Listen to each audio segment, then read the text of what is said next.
The impact of GST on some of the QSR names, and some of those are really buzzing today, Mahima.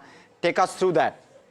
Right, so basically earlier what was happening was QSRs were charged a 5% GST and they did not get any kind of input tax credit, and for a lot of these QSR companies, the raw material that they were purchasing, 12% GST was charged on them without getting any input tax credit. So that was kind of impacting their overall margins.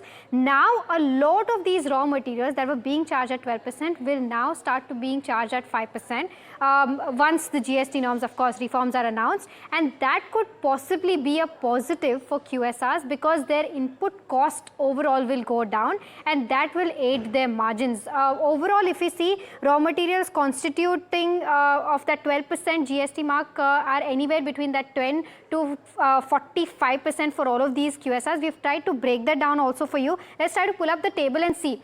So what we've done is this is the entire breakup of different companies with their revenues and the cost of goods sold and gross profit as of now. Now we've also tried to break down as to how much of this cost of goods sold comes from that 12% GST. If we can try to pull that table up, there you go. This is the breakup. Around 25% for Westlife comes from that 12% mark.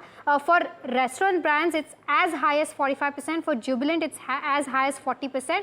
And for Sapphire and Devyani, it's 10% and 9% respectively. So once this gets implemented, the basis points in which the margins will improve is highest for something like a restaurant brands at 90 basis points, Jubilant Foodworks around 70 basis points, followed by Westlife at 50 basis points, and both Devyani and Sapphire by around 20 basis points. So this is the GST angle for QSRs and why, of course, they are buzzing in trade today. In terms of the overall view of these QSRs as to how they've performed in Q1, Bernstein has given their various views and target prices for all of these counters. For Devyani, they've retained outperform with a target price of 200. They're saying that buying expensive growth in a weak macro environment. For Jubilant Foodworks, again, they've retained outperform with a target price of 860.